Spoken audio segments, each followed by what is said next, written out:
Welcome back to Crusader Spotlight. Today, we'll be talking about Walter Knott. If you don't know who Walter Knott is, he is the founder of Knott's Berry Farm. Knott was born in San Bernardino, California, but grew up in Pomona, California. Before Knott became famous, he was actually an unsuccessful farmer that started to take care of several abandoned berries back to health. Oh, hi, I'm Random Brandon. Did you know you can hear a blue whale sobbing from more than 2 miles away? Hence the boysenberry. Many people started to like these berries, and Knott's family began to thrive. To entertain the people, Walter created the Ghost Town, which later became the original Knott's Berry Farm amusement park. That's it for Crusader Spotlight. Make sure to come back to see who's the next spotlight.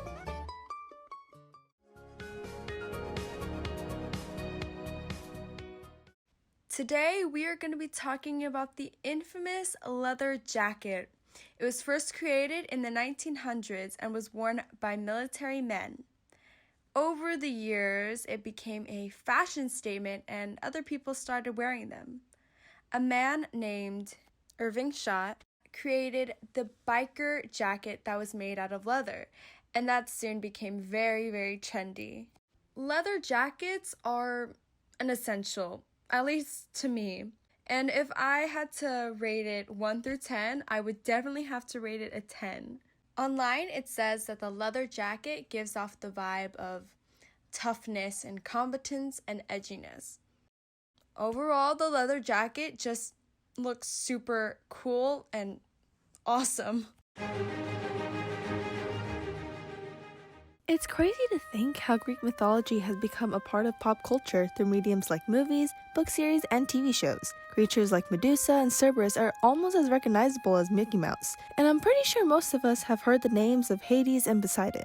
The hero we'll be talking about today has become quite popular due to a successful book series, some mediocre movies, and a musical made after him. This hero is Oh, hey, did you know newborn babies are colorblind? Perseus. Unsurprisingly, he was a demigod whose father was Zeus. Perseus' grandfather, King Acrisius of Argos, was given a prophecy that his grandson would kill him. To prevent that, he locked up his daughter Danae in a bronze underground chamber to make sure she would never marry and have kids. What quality parenting skills! That plan still ended up failing, and Danae gave birth to Perseus. Then, Acrisius locked up his daughter and newborn grandson into a chest and threw them into the sea. Luckily, the two ended up surviving and landed on the island Seriphos. There, they met Dactys, who was the brother of King Polydectes. Dactys took them in, and things were peaceful for a couple of years. But Polydectes eventually discovered his brother's guest. When the king saw Danae, he immediately fell in love with her.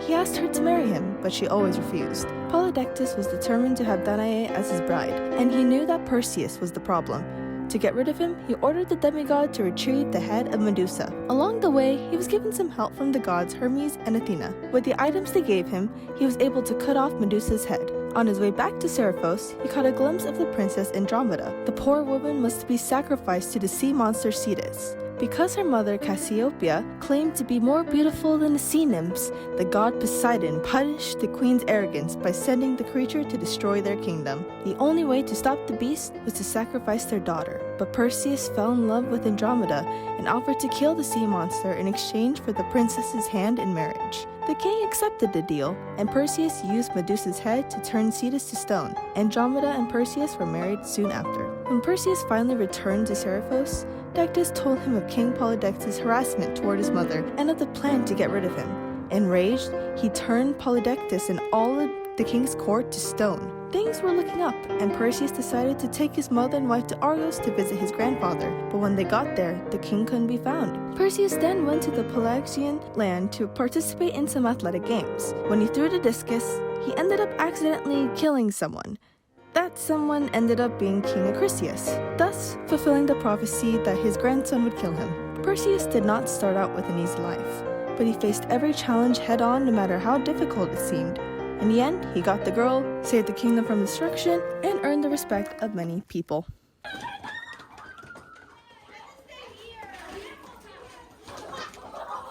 Five minutes later.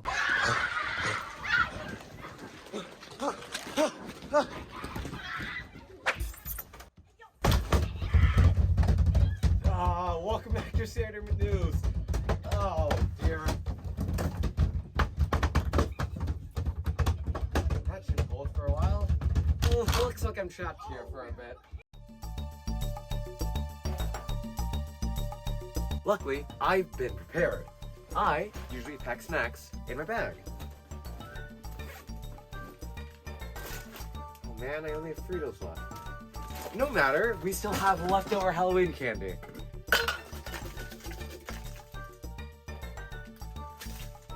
What? Wait, all my leftover candy! Isn't that delicious?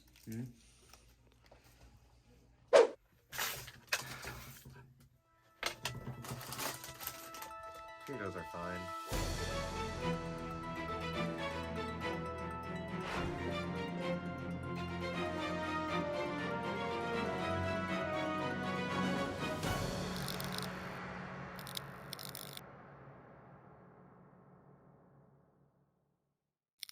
Welcome back to Crusader News. I'm Elisha. Let me catch you up on what you missed. It's a new year, so that means Crusader News and Crusader Media will be making new videos. It's been a while, but we all hope that you had a great Christmas break. But hey, the year change isn't the only thing that's new. The sound room got a much needed refurbishing. We got some new recording equipment for the journalism class, and we got a new editing software. Hey bud! I know we just got back from break, but we deserve another, don't we? This Monday, which, depending on when this video comes out, is either today or literally a few days ago, it's Martin Luther King Jr. Day, so that means no school. Right after Christmas break.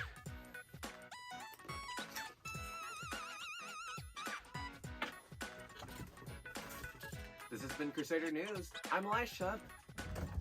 And hopefully I'll be let out soon. Oh dear.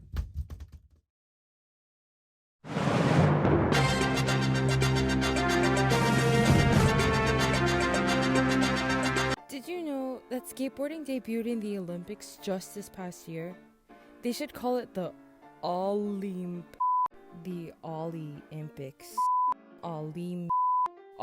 Forget it. Skateboarding was created for surfers when the waves were too dead to surf. They would call it sidewalk surfing. The original skateboard was a wooden box with roller skate wheels attached to the bottom. But later, it evolved into the classic grip tape rounded board that we are all familiar with. Skateboarding grew popular in the 1960s, and its original purpose had changed. Now people were learning new ways of riding the board and fancy new tricks. I mentioned that skateboarding finally debuted in the Olympics in 2021. But what are the rules? How do you win? Basically, 20 skateboarders compete. They compete among themselves in 4 groups of 5 people. Each person gets 3 45-second runs to wow the 5 judges with their flashy tricks. They use a 0.0 to 10.0 scale to judge the skateboarders. Did you know avocados and tomatoes are fruits? The best 8 players advance to the next round, and the winner of the gold medal is determined through the exact same process. Skateboarding is super duper fun to watch, and I'd love to actually be able to ollie, but the bruises and pain that come with that scare me.